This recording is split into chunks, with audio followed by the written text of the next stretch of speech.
whether you cross illegally or you cross through one of these legal, they call it lawful pathways measures, CBP1, you're pretty much guaranteed to get in. If you have a criminal history, you can run and get in that way, because there's really no border patrol anymore doing on the line, because they're so busy processing all the other ones that you can just easily run and get in. And so we've had this record smashing number of gotaways, about 1.8 million, I think by now, at least, in addition to all the ones that we gave the stamp papers and the stamp to. So it's also really, and that's a really big record number. So one way or another, there's like 3 or 4 or 5 different ways to get in and stay in.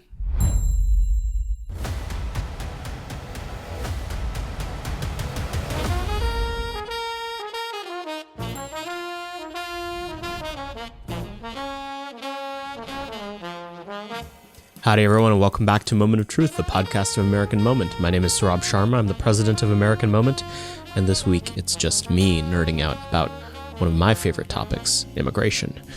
Before I get to who exactly we had on today, as always, be sure to go to AmericanMoment.org. There you can find everything that we have cooking as an organization, ranging from the backlog of this podcast, which has over 120 episodes, truly hundreds of hours of content, as well as all of our programs. You can find Foundations of American Statecraft, our training series for interns, AM Fridays, which is a lunch series on Capitol Hill this fall. You can find Frontiers of American Statecraft, our advanced policy programs, Fellowship for American Statecraft, where we pay and place people on Capitol Hill and in allied public policy organizations, and much, much more. Our programs are expanding all the time, and stay up to date with them by going to AmericanMoment.org and subscribing to our newsletter, which will start being issued soon enough, I think. And of course, go to AmericanMoment.org/join. I literally just walked out of a meeting where someone had filled out that form, had been listening to the podcast for years, and we are now going to immediately get to work getting him involved in a major, in this case, foreign policy role here in Washington, D.C. Someone who had been out of the game for a little bit, had gotten his master's degree a couple of years ago, been working at a security firm in town, and wants to get in the fight now. These are the kinds of people that we especially want to pull into the fight, people who have a little bit of knowledge about something they really care about, or none, it's fine, we can train you up, but want to immediately get involved in the fight. So be sure to go to AmericanMoment.org/join. This week I had the unique pleasure of having on Todd Bensman, who is the Center for Immigration Studies Texas-based Senior National Security Fellow. He is the author of Overrun, How Joe Biden Unleashed the Greatest Border Crisis in U.S. History, and America's Covert Border War, the Untold Story of the Nation's Battle to Prevent Jihadist Infiltration. Prior to joining CIS in August 2018, Bensman led Homeland Security intelligence efforts for 9 years in the public sector, and his body of work with policy and intelligence operations is founded on more than 20 years of experience as an award-winning journalist covering national security topics with particular focus on the border. He's written for Dallas Morning News, CBS, Hearst newspapers. He has a undergraduate degree in journalism from Northern Arizona University and a master's degree from the University of Missouri School of Journalism. He is fantastic. Look, there's a lot of useless journalists on the center right, people who just sort of regurgitate 600 words of copy based on what someone else did, usually a liberal journalist. Todd is one of the few people out there hybridizing the work of a think tank scholar and a real journalist, finding out what's actually going on in this country. He's done groundbreaking reporting on the border. His books are actually worth reading. He's just stellar. And we spent an hour talking about everything under the sun about our border crisis, whether it's Title 42 and its aftermath, why migrants are being flown in planes and put up in hotels in our biggest cities, what's going on with that giant, basically favela in Texas that's being built to house hundreds of thousands of illegal aliens, and so much more. It was an absolutely fantastic episode. I highly recommend that you guys listen all the way to the end. So we'll go now to Todd Bensman. Todd, thank you for coming on the podcast. Great to be here. Thank you. We always like to hear about how our guests got to where they are today. I think the path to becoming one of the great voices on the immigration issue in our time has to be an interesting one. Tell us, how did you end up covering this ignoble area of policy? It was a long trail. I am a recovering journalist. I was a reporter for 23 years, ending in about 2009, and which dates me, I realize. But then after my newspaper career, it was mostly newspaper for publications like the Dallas Morning News and Hearst and like just regular mainstream traditional legacy media, I was recruited to join the Texas Department of Public Safety's Intelligence and Counterterrorism Division. It sounded interesting. And so I said, okay, and went to work for the state police doing counterterrorism for 10 years. So after about 10 years, I got a call from the Center for Immigration Studies, and they had a pretty good offer. It sounded interesting. I got to stay in Texas. I got to write again, publish again, and in 2018, I took them up on it, and I've been here ever since. So they haven't fired me yet. And how many books have you gotten out in that time? I got 2 books. Yeah. America's Covert Border War in 2021, which is substantially based on work that I did in the intelligence division at DPS about immigrants who are coming from nations of national security concern over the border, and what we do about that, and some of the close calls we've had, and how the programs that are in place have kept the country safe from an attack on that, from that, some of the things we were doing. During your newspaper career, did you have a ton of visibility or interest in the immigration issue, or is that something that came later? A little bit. It was a little bit later. I was covering national security for the Dallas Morning News after 9/11, and then I took an investigative reporter job in South Texas for Hearst newspapers, and in 2006, and the hottest thing going in those days was the Mexican Civil Drug War, which was killing hundreds of thousands of Mexicans. It's a slaughterhouse down there, and my job was, you can do whatever you want, pick your story, and that was the sexiest story going down there. And so I just started covering the border. I don't speak Spanish. I'd have to have translators. But I did, multi-part investigative pieces on like gun smuggling, and maybe the most notably, the one that maybe got me to the attention of the Texas Department of Public Safety was on how migrants from special interest countries like Iraq, Syria, Jordan, Lebanon, all those places, Saudi Arabia, Afghanistan, were somehow making it over the southern border into Texas. 5-part series on that really kind of opened me up in the immigration space, topic space. So I did have a lot of experience with it toward the end of my career. Did you ever feel like you were not safe covering that as a journalist? Journalists today love to, pretend like, every single thing they write is a defense of democracy, and that, fascists around the corner trying to kill them for reporting on mean tweets any moment, but yeah. What was your threat calibration at that point in time? I always try to mitigate risk, lower the threat, make sure I'm not doing anything too crazy. But you can't cover that story unless you go over to Mexico. Yeah. And you can't go over to Mexico without an elevation of personal security risk. You just can't get away from it. That's the way it is. But I would just endeavor to get the job done quickly and get out. Just what I needed to get done.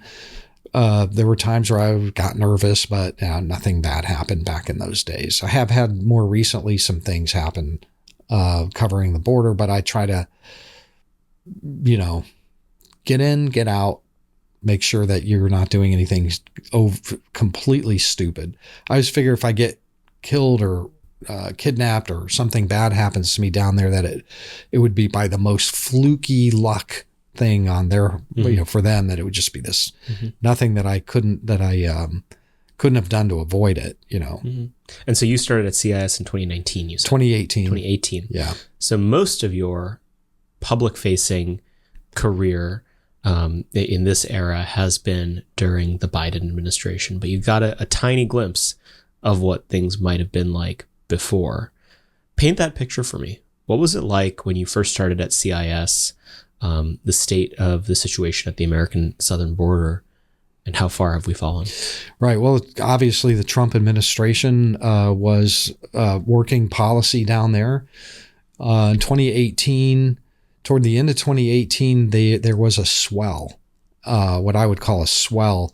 At that time, it was a very significant spike in apprehensions. It was all fueled by the discovery of a loophole, the wider discovery. The loophole had been there a few years that allowed family groups to be released within 20 days. And when it had been around since 2015, but it, for different reasons, and I outline all that in the book, it became known that if you came in as a family, they couldn't hold you. The Americans couldn't hold you for longer than, it's called the Flores settlement. Mm-hmm. I call it just the Flores loophole.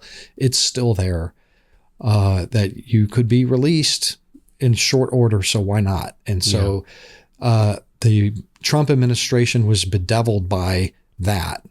A very significant mass migration crisis, but I was also there for when he implemented policies like Remain in Mexico, safe third country for asylum seekers. If you pass through a safe third country, you can't apply for asylum in the U.S. And then eventually Title 42. I did go to the border a lot during that period, asking immigrants, hey, how do you feel about this new Trump thing that they just got you on?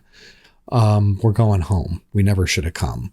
So the numbers dive bombed. He got it under control by the end of, by May, June of 2019. Mm-hmm. It was over. He brought it to a swift end with policy, with just policy. And one of the things that I learned during that period is that the immigrants really they pay very close attention to policy, way more than any average American, mm-hmm. way more than even a lot of think tank people that I know. They would be great to have in a think tank, those guys on immigration, because they just know everything. Well, that'd be the best way to get DC right-sized immigration policy, is to do a visa program just for think tank scholars. I think that'd be great. Exactly. Open borders only for public intellectuals.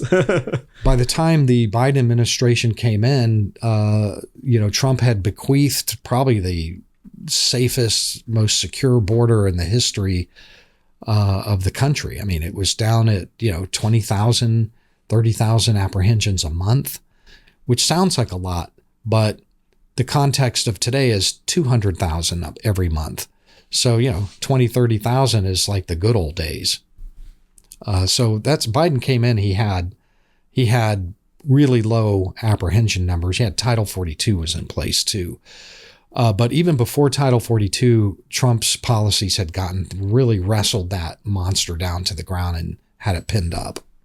So walk me through, what exactly did the Biden administration do upon taking office that has caused the situation at the border to degenerate so badly?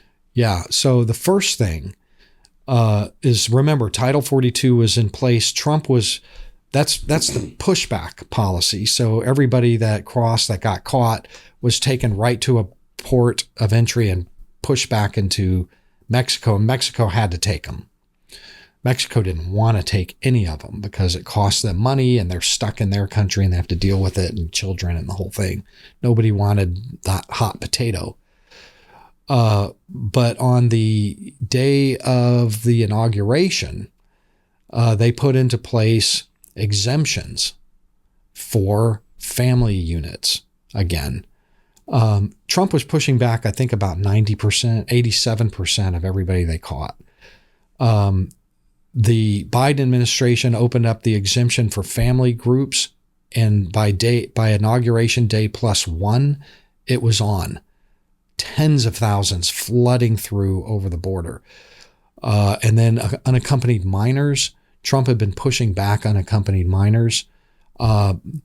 The Biden administration said out loud over and over again, we will turn no child back to Mexico to starve to death or be killed or whatever it was.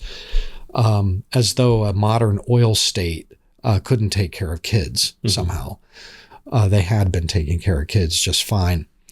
And then pregnant women who were about 7 months pregnant. Those three groups, between those three groups, it was on massive numbers. Within a month or two, it was, 150,000, then 170,000, then 200,000.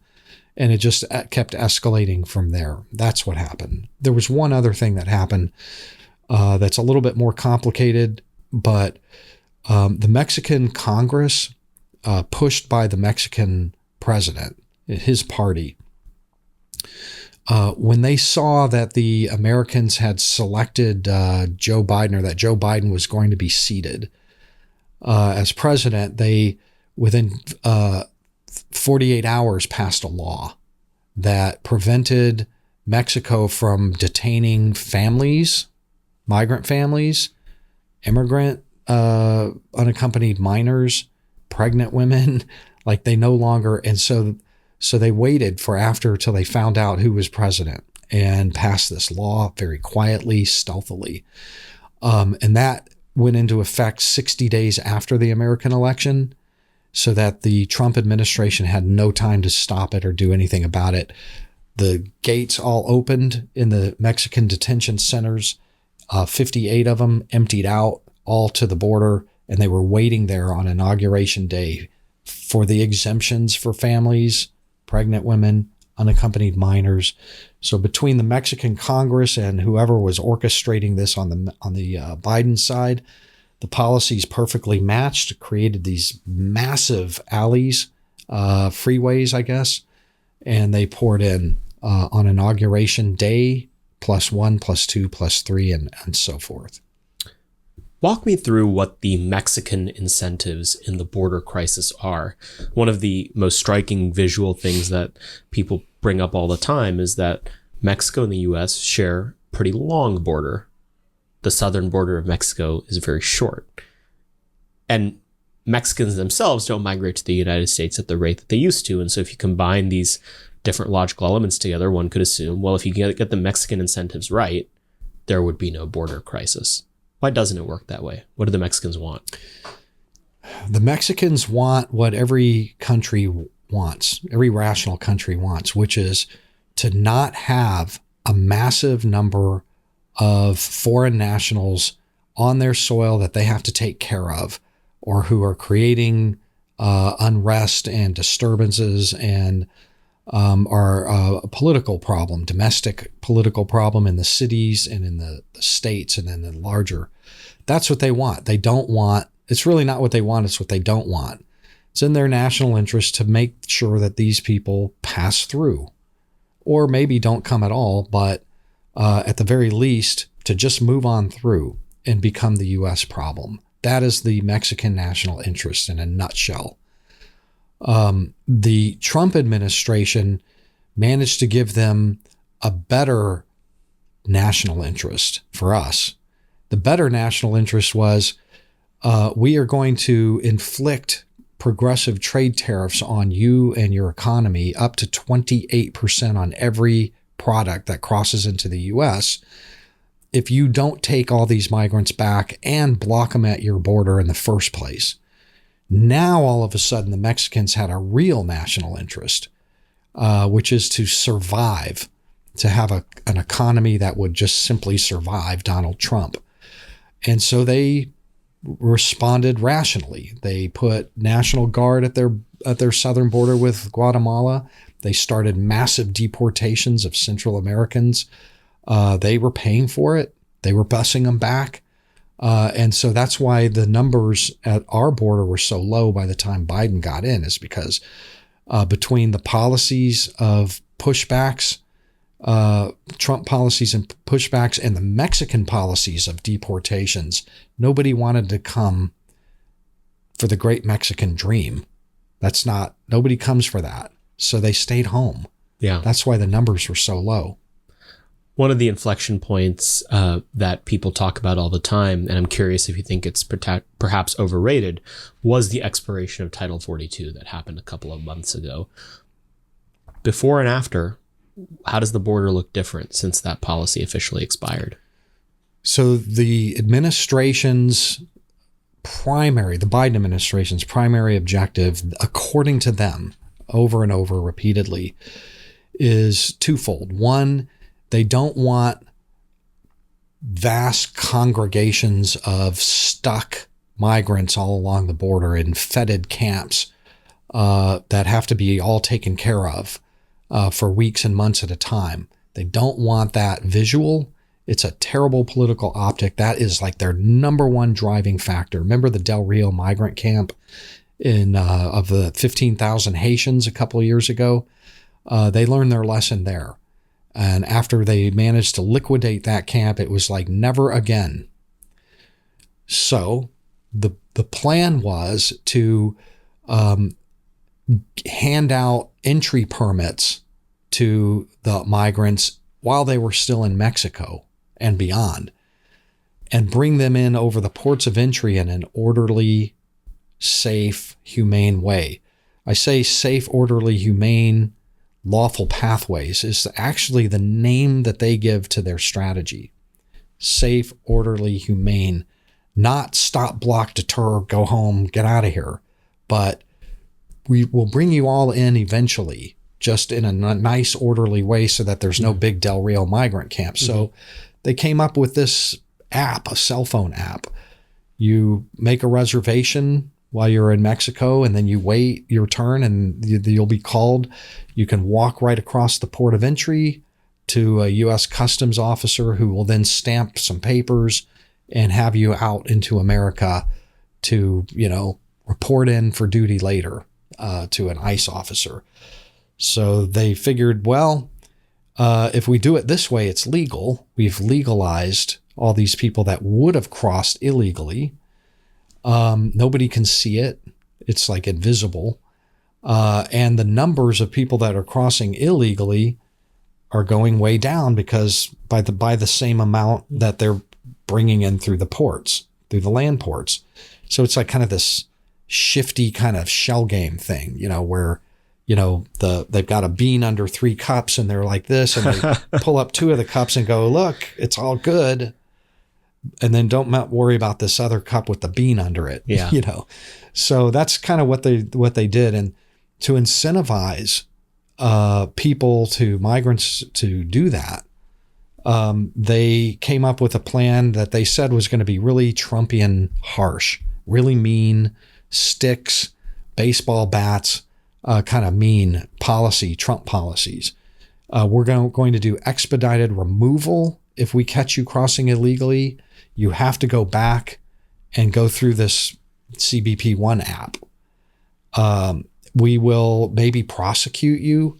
We will put a ban on you for 5 years. You can't ever even enter under any program.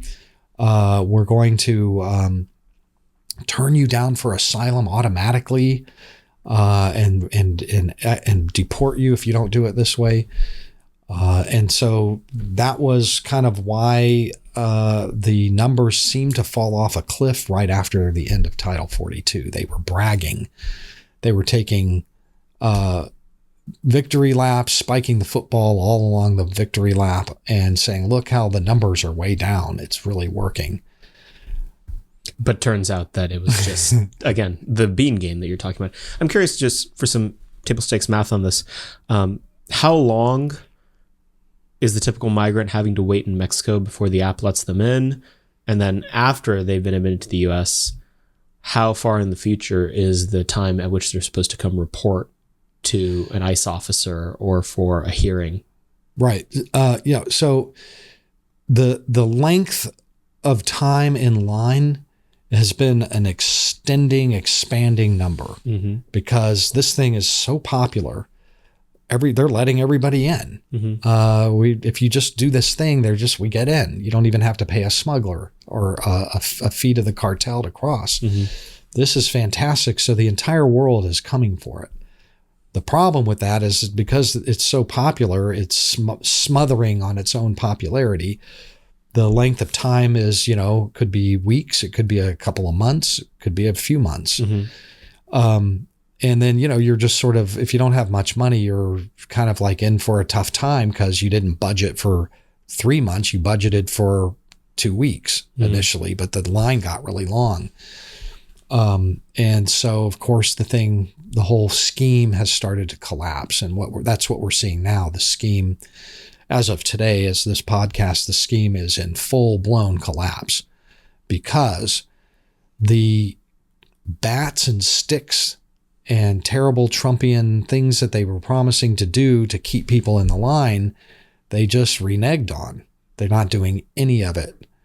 If you cross illegally, instead of doing it the permit way, they let you in anyway. They let everybody in. The family groups, the unaccompanied minors, even the single adults, they're letting them stay. There to the extent that there has been some kind of pushbacks, it's only because they've got this new scheme where they said you can withdraw your claim and we'll put you in the front of the CBP-1 line and you'll just come in that way. So they get in one way or another. Everybody knows it. The result is that you have just this really historic spike within this historic spike that's going on right now of people from all over the world crossing illegally again. Yesterday was a 10,000 day. A couple days ago, before that, it was a 14,000 day.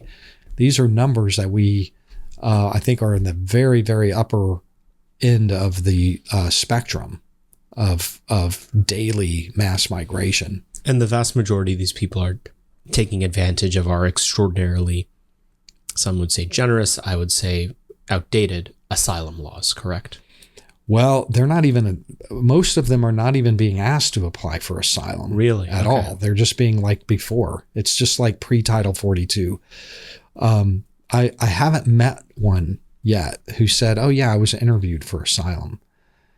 I always ask, did anybody ask you anything about asylum? And they're like, no, they just stamped our papers. And so we can go in. So it's a real free-for-all. You want to get into the US, free-for-all. You come in.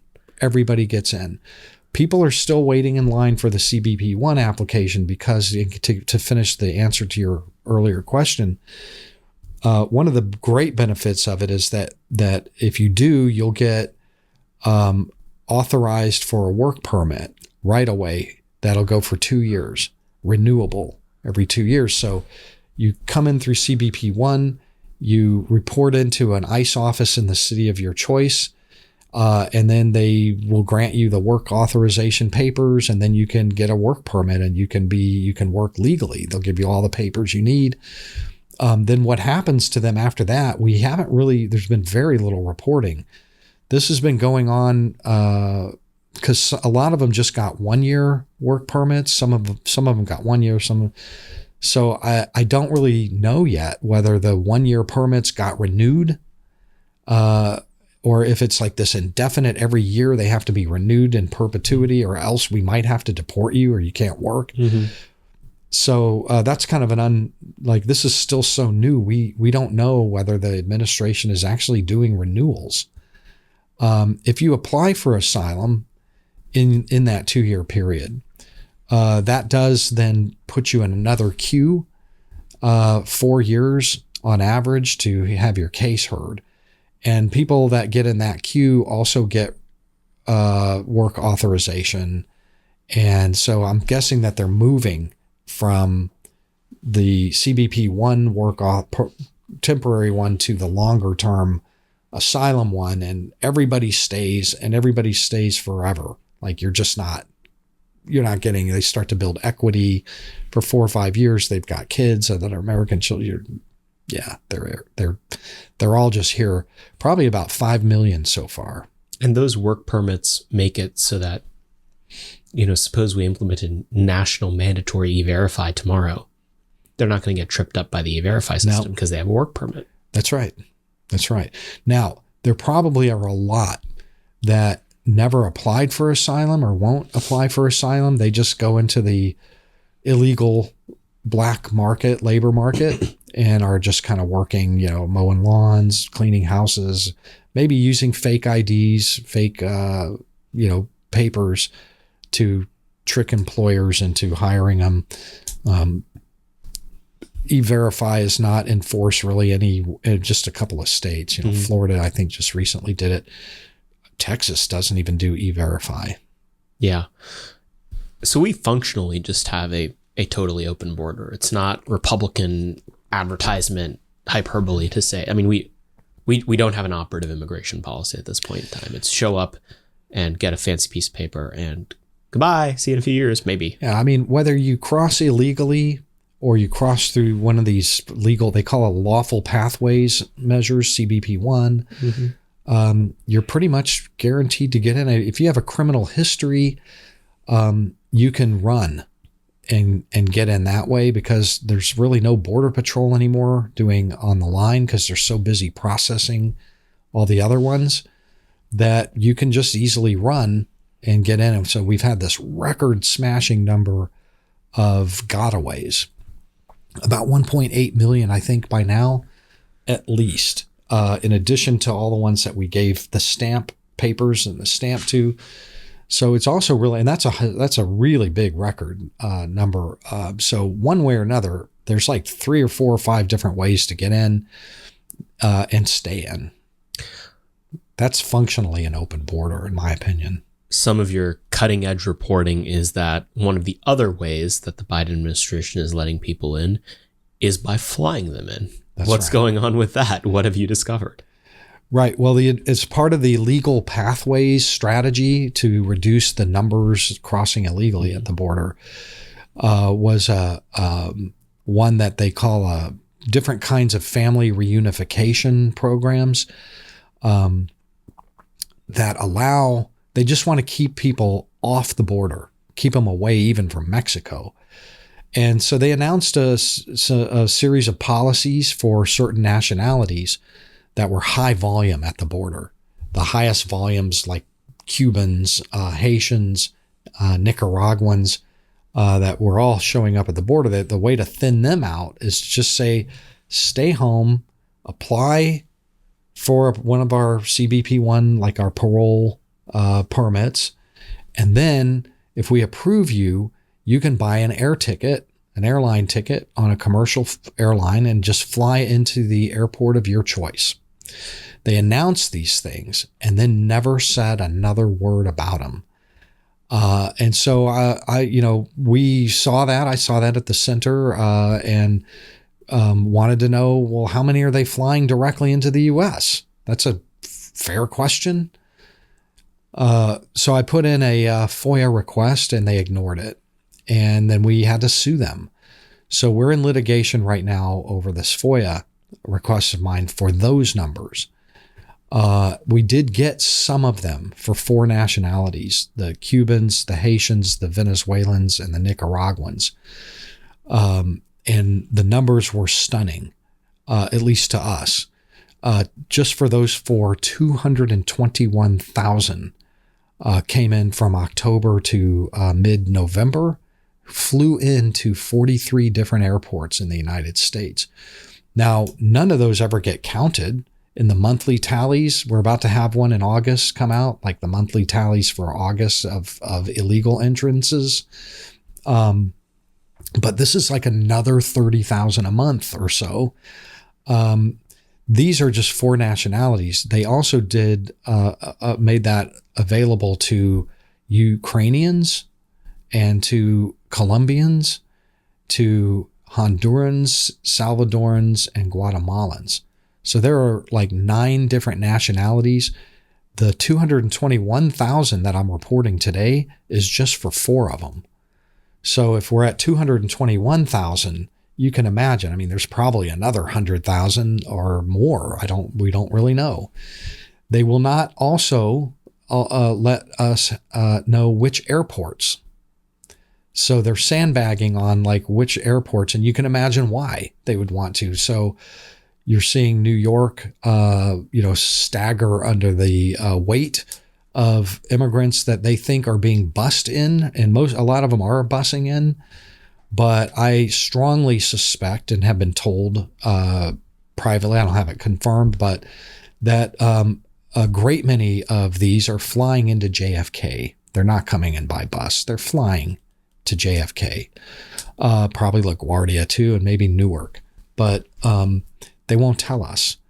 So you can imagine why they wouldn't want to tell the mayor of New York, who is screaming and yelling every day about this thing. It's destroying New York, that it's not Greg Abbott in Texas who's busing them. It's Joe Biden who is authorizing these flights that are helping you along in your problem. Same with any state or city that is staggering under this burden. 43 airports in the interior of the U.S., unknown what those airports are. I strongly suspect JFK. I strongly suspect Miami is probably one of the big ones for the Cubans and the Haitians, and even the Venezuelans too, that are just pouring in, being flown into the airports. You can't see it. It's incredible. One of the things that right-wing media has picked up on occasionally is that there are vast amounts of migrants being kept in hotels in major urban areas. What's the story there? Why is our government paying for these people to be put up in hotels? Well, there's nowhere to put them, and the alternative is to have TV cameras panning over thousands and thousands of immigrants who are sleeping in the streets. So it's better to spend yourself into oblivion if you're a politician in charge of a democratic city than to be cast as inhumane and cruel. So it's the cities that are paying for these hotels in most cases. Yes. I see. Yeah. Although I'm not sure how I think there may be federal pass-through, FEMA money may be passing through. I don't know exactly how much or in what, but it may not strictly be. But the fact of the matter is that some of these mayors are demanding federal bailouts. So whatever money is coming from the feds is, grossly insufficient from their point of view. Mm-hmm. And interestingly, they never say anything like, hey, can you shut the spigot off at the border? It's just, give me more mops to clean it up. You're not giving me enough mops. Give me more mops to clean up this flood. Instead of like, hey, honey, can you just like turn the spigot off outside? Maybe build a dam. Yeah. Have you noticed any of the blue state mayors or the blue city mayors starting to change their tone at all? I mean, it does feel like we're in a slightly different rhetorical mode than we were 2 years ago.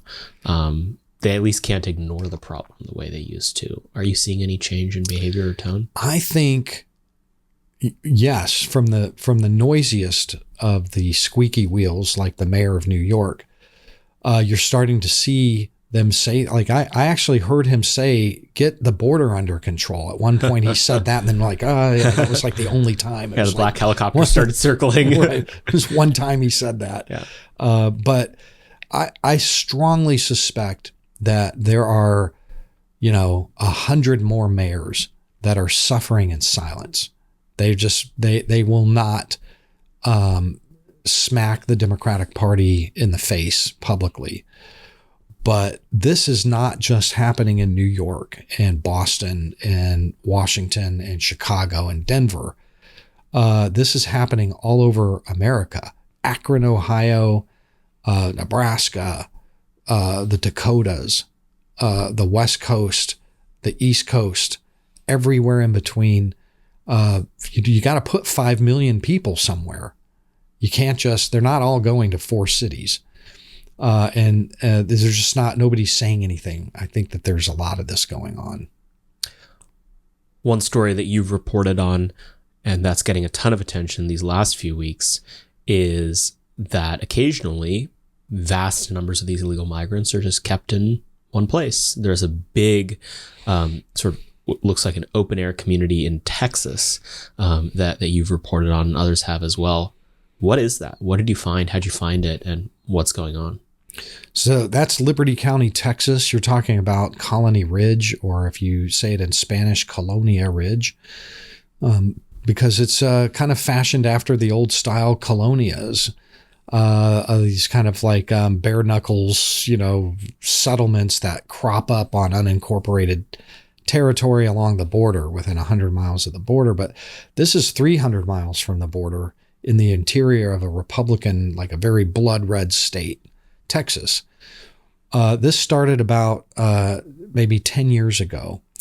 where a land developer came up with this idea that there is demand for illegal immigrants, among illegal immigrants, to buy land and own a home. And if I purchase, 10,000 acres of forest land, I can resell it in parcels of a quarter or 3/4 acre and finance it to them myself so that they don't have to go to a bank for a mortgage that requires a history of legal income, credit ratings, and, IDs and all the normal things that you and I would have to produce if we were applying for a bank loan. Mm-hmm. If it's the owner selling it to you, he can make whatever terms he wants and doesn't need to ask for even ID. If they don't want, they do, I'm sure. But that's what happened. The marketing was all in Spanish language. It was internet marketing. So that means by definition, it's international marketing. And the key message of the marketing was, you can own land in the United States. Just come out here to Liberty County and we'll cut you a deal for a few $100s. You can have a piece of land. Now, there's apparently nothing illegal about that. You can do that. You can charge whatever interest you want, I guess. So for the lack of credit rating or income history, you have to pay 9, 10, 11, 12, 13, 14, 15% interest, depending on how long the loan is, but it still works out better for a lot of them. And that's what happened. They had this niche. There was this demand. They sold a ton of land. You can build whatever you want on the land. There's no code enforcement. There's no Are most people building like mobile homes, or what are they putting on there? I'd say everything I see out there is like single wide and double wide mobile homes, but you could see ramshackle dwellings that were built with like leftover scrap material. You can see tents, tarps, beautiful brick homes in some areas that are just really nice, beautiful, well-appointed homes. It's really just kind of a gamut, but the majority of it is going to be kind of the ramshackle variety, where it's a do-it-yourself kind of a thing. There's an appeal to that. And when you spend time out there on the ground like I have, you talk to people, they'll tell you that we believe that most everybody here is illegal. And I've actually interviewed people who are illegal, who's told me they were illegal, who bought land and showed me their mortgage documents.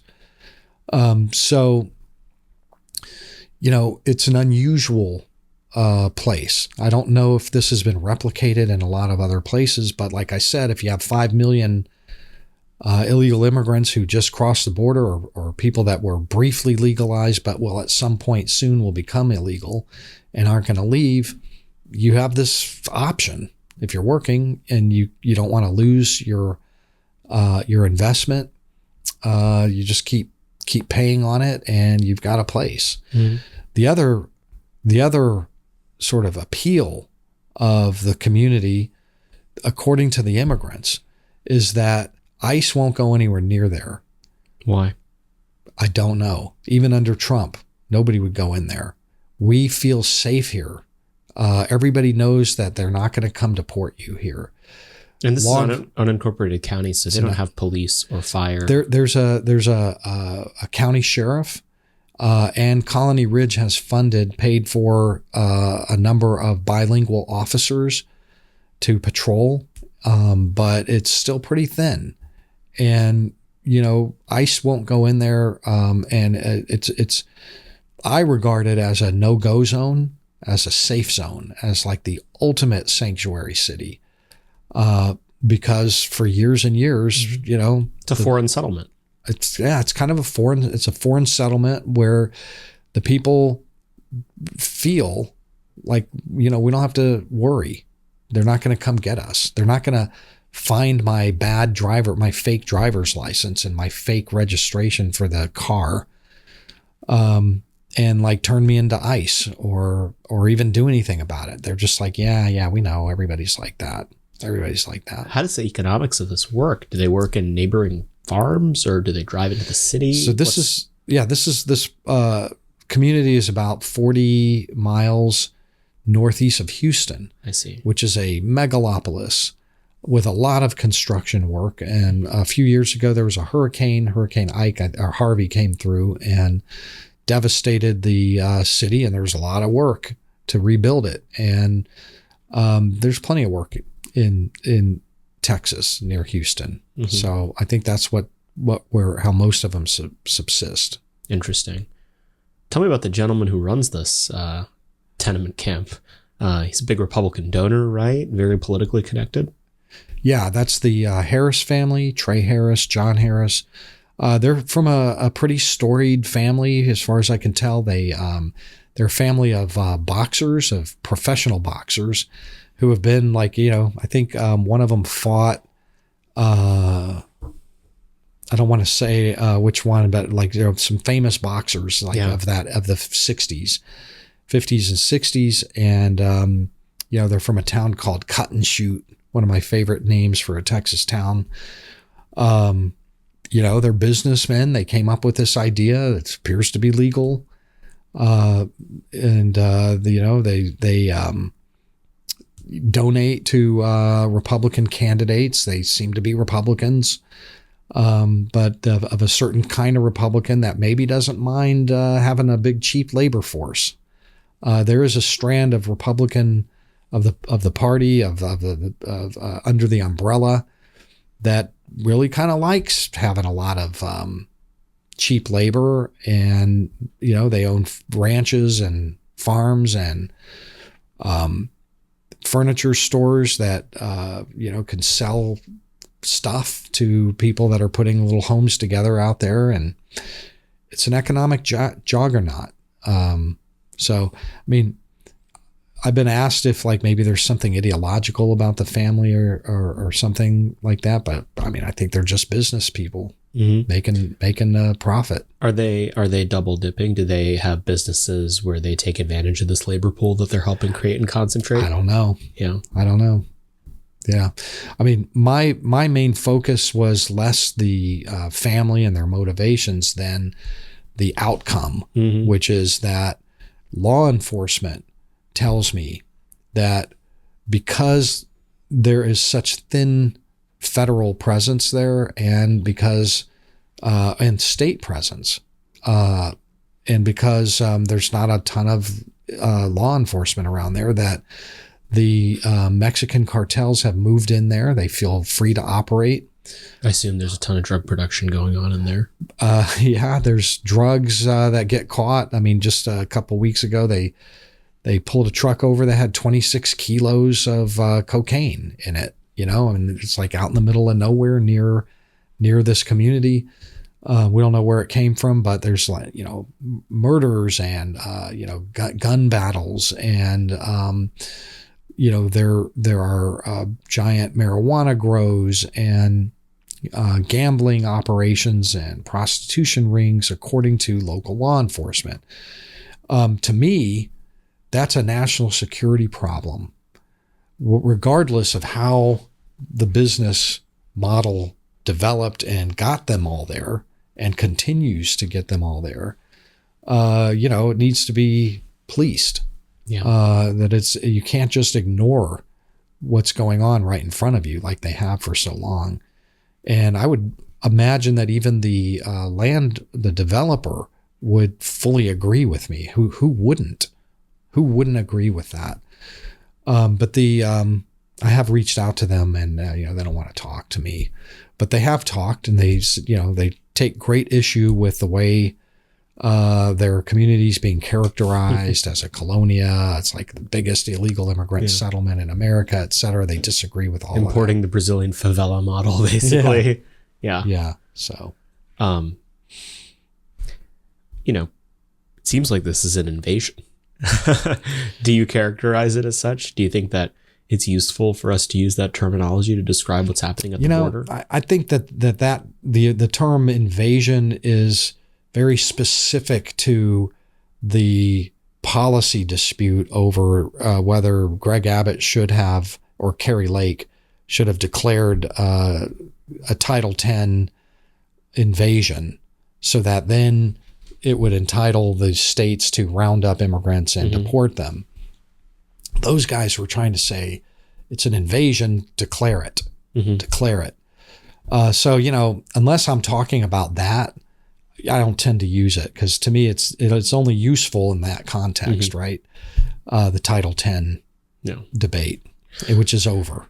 When you talk to law enforcement, ICE, CBP, Border Patrol, everyone, what's their temperature these days? One of the things that really concerns me, and I believe the same about general policing in the United States, is that we are demoralizing an entire profession that keeps the country safe, and also basically ensuring that the pipeline of people choosing that profession is attenuating as rapidly as possible, and that we could enter a world where we have a tenth as many police officers in 20 years, not because the left banned being a police officer, but because no one wants to become one. I mean, a few years ago, when they talked about Border Patrol, you would hear them say, yeah, Border Patrol, the 20,000 strong, agency that's down on the border. And just the other day, I heard them say, somebody referred to it as the 15,000 strong agency down on the border. And I think I know why, because I'm hanging out with those guys all the time. And the closest sort of parallel that I could, metaphor, I guess I might make about them is it'd be like Navy SEALs, a team that trained for battle. And the war comes along and they get sent to the back, to the rear echelons to guard the cafeteria, right? And that's what it's like. These guys are trained to chase, interdict, find the dope, catch the immigrants that are sneaking through. They carry guns. They've got all kinds of training. They're on horseback, and they've got ATVs and choppers and Predator. They got drones and everything, of all these tools and everything. But in the Biden era, they have largely been ordered to process in all of these immigrants, and the duty is just boring, and it's also humiliating. I find that they are humiliated. Like deep down, they're just like, we don't want you on the front line doing battle, because you're kind of like, we don't want to do battle. So it's not really their fault, but, it's not the job they signed up for. And so there's a lot of, moaning and groaning and complaining and, I didn't sign up for this. Like, you spend, a couple of weeks ago, I was out in Fronton, Roma, Texas, remote area. And, what the action was there every night is, 500 immigrants would cross over and turn themselves in to the Border Patrol, because they know the Border Patrol is going to say, right this way, we're going to process you in. Here's your paperwork. Let me take your picture. Ask you a couple questions. We'll put you on the bus. We'll guard you. Then we'll release you into the public. And that's just not what they signed up for. But that's what most of them did all night long. I think I was there for 3 or 4 nights. Impotent caretaker is not the job you sign up for. When they're you decide Walmart to become Border greeters. Patrol. They're gun-carrying Walmart greeters. They're like, Barney Fifes that don't even get the one bullet, It's amazing. And they hate it. Yeah. They hate it. It seems fundamentally unsustainable, and I think it is. We might get a different president in 2025. It might even be a Democrat. RFK talks interestingly about the border. New president of the United States calls you up and says, Todd, what do I got to do? How do I triage this situation? Walk me through, what are steps 1, 2, 3, 4, and 5 to fix this situation, get it under control, stuff that the president can do alone. The first thing is reinstate Remain in Mexico. That was the single most productive policy, and It's been completely vetted legally all the way to the Supreme Court, which said that policy is perfectly fine. And in fact, it's in place even now. They just don't use it. The brilliance of Remain in Mexico is that it hits right squarely on an immigrant calculus of should I stay or should I go, like that song, and so they're always asking, should I stay or should I go? And Remain in Mexico tells them, I should stay. I am totally staying. I am like never going, because it costs $10,000 to move a family from Honduras, a whole family, all the way to the U.S. border, and then over it, so that you can get processed in, guaranteed processed in. So these people don't have $10,000. They are borrowing it, or they're selling everything they own. They're selling their house, their whatever property they have, maybe the car, the television, everything they have, to raise the money to pay a smuggler. If you or me or anybody I know is going to raise a fortune to do a trip like that, the only thing that you need to know is, am I going to get in and stay in? That's it. You're going to stay home if you're not going to get in, and you're going to go if you know you're going to get in. That's it. It's that simple. That's how there's nothing more complicated. There's no root causes or any of that. It's just, wow, if I drop that kind of cash, am I going to be able to get in and pay it off? So what Remain in Mexico does is it guarantees that it's not going to pay off. So they're not going to bother. They're going to stay home. So Remain in Mexico is very important. The other one that's very important is one that the administration claims the Biden administration just reinstituted, which is safe third country. If we find that you crossed through one of these safe countries and didn't apply for asylum there, you're ineligible automatically to apply for asylum here. So I would advocate that the Republican administration keep that. That's a good Biden policy if it's enforced. It was a great Trump policy because it was enforced. The Biden administration is not enforcing it at all. Like, as far as I can tell, not even one time. And that plays out just in terms of the guidance that the processing agents are given in terms of what to ask. I'm assuming they just don't ask that question anymore, because if they did, they'd have to. Well, I have asked countless immigrants that have been released after Border Patrol. 2 weeks ago, I spent an entire day at the McAllen bus station, where it's just filled with people that have been released. They've got their papers, their little folders, and they're going to Chicago or whatever. I always ask, well, did they ask you anything about asylum? Did they ask you about the country you crossed into? And the answer is always no. I haven't yet found evidence that anybody follows any of these policies. But a Republican administration would just follow the policy, and it would completely work. That's why the ACLU sued the Biden government. They're so scared of this policy because it works so well. And it's been vetted by in all the courts. So those are two things that would probably shut it down immediately within a day or two. The people that are coming. The other thing is that you would have to force the Mexicans to have a new national interest, just like Trump did. Remember, Trump said, I will destroy your economy if you don't do our bidding on this stuff. So do that. Tell the Mexicans you're taking them back. You don't have the option of picking and choosing who you're not going to take back like they are now. You're going to take them all back, or these are the consequences. And between those three things, you could shut this thing down on Republican inauguration day +2.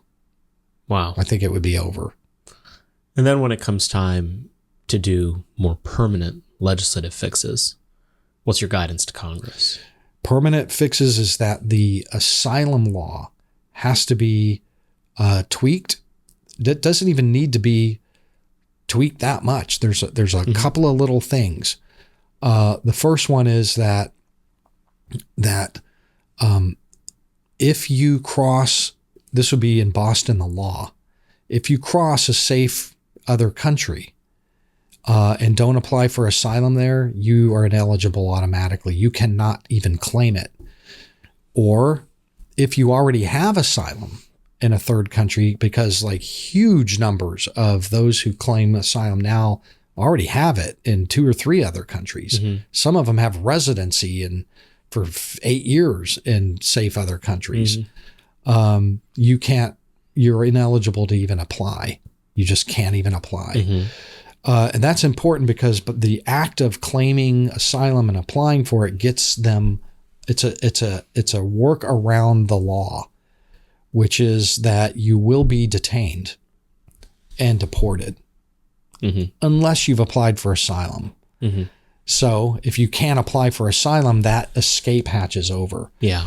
The other thing is that the Flores settlement loophole that I talked about before, Trump came this close to finishing it and then it ran out of time. That has to go. That just simply has to go because we have to have the ability to detain families in deterring lengths of time. And right this now, is what became kids in cages. Sort of. I mean, that was a different policy. But even that policy probably would be unnecessary, because if you could just turn people back under remain in Mexico, I said it before, nobody, and I mean, but nobody is coming for the great Mexican dream. They're not going to get caught stopped short in Mexico and then be like, oh, this is pretty good. This is a good second choice. Unless they're actually facing the extraordinarily high bar that people assume asylees have for, the violence they're facing back home or something like that. Right. There are processes in place for those, but it's moot if you have been living in Chile for 8 years and have residency, or you have Mexican asylum. Like, okay, great. I'm glad that you're not in your home nation of Cameroon. You're good now. Yeah. Todd, what should people be paying attention to on this issue? It feels like immigration is in the news all the time, but there's a little bit of signal and there's a lot of noise. What's your sort of recommendation to our listeners on how to keep their eye on the ball in that field? Honestly, I think the thing that I would tell people to pay attention the most are the facts on the ground as to whether we are letting them in. That's what every immigrant that I've ever met pays attention to. I say, let's pay attention to what they pay attention to, and we're good. They pay attention to, did my neighbor, relative, husband, son, cousin, guy I met in the camp, and now I have his WhatsApp, did they just get let in? And are they in Chicago sending selfies back happily from the fancy hotel? If that's happening, you can expect this thing to roll on and roar in this human wave, and that's how you can tell what's going on. If you're in one of these cities and you are mad, and a lot of constituencies in these cities northern cities are extremely upset, you should be looking at whether these people got in because they were let in. And then your city is giving them everything that they could ever imagine. So I'm telling you I mean, I don't know what you do about that. What do you starve them in the streets? We're kind of obligated at this point but maybe we don't have to give them so much that it's just this wonderful experience for them. That there are people south of the border that tell me, I want to go to New York because they're staying in really nice hotels for as long as they want. And they're getting all the food that they need. And my kids are in school and the cities are giving them everything once the government lets them in. So it's like a perfect storm. So keep your eye on that. Like, why are they coming? They're coming because we're letting them in and giving them everything. The thing to do maybe to stop them from coming is not let them in and not give them anything when they come in, or give them just the bare essentials. Don't make it so wonderful, Yeah, that makes all the sense in the world. Todd, where can people keep up with everything that you're writing and reporting on and the fantastic work that you're doing? Right. So, I'm on all the usual social media. I've got Bensman Todd at Twitter, or I think it's X now. And I'm on Getter, T. Bensman Getter, and Truth Social. My book is Overrun, How Joe Biden Unleashed the Greatest Border Crisis in U.S. History. And that's available anywhere books are sold. They're in bookstores, on Amazon and Barnes & Noble and all the rest. Fantastic. Thank you. We need more people reporting on this stuff. You're the best there is. Thank you for coming on the show. Thanks for having me. I appreciate it. Hopefully you guys enjoyed that. We certainly enjoyed taping it. As always, be sure to rate and review this podcast, 5 stars only. You can do so on Apple Podcasts and Spotify. Be sure to subscribe. We've seen a big spike in subscribers lately. The David Goldman episode really popped off. Hopefully it's not just Chinese spies that are watching. And be sure to tune in next week. We're always grateful to have you guys listen every single day. I'm finding Moment of Truth listeners around this country, people who are intimately involved in politics or want to be. And that's exactly who this show is for. Forward it to a friend, and we will see you guys next week. Moment of Truth is an American Moment Studios production filmed at the Conservative Partnership Center. Our podcast is produced and edited by Jake Mercier and Jared Cummings. Our intro music is A Minor Struggle by Ryan Serenich. Don't forget to like and subscribe on all platforms, and you can go to AmericanMoment.org to learn more.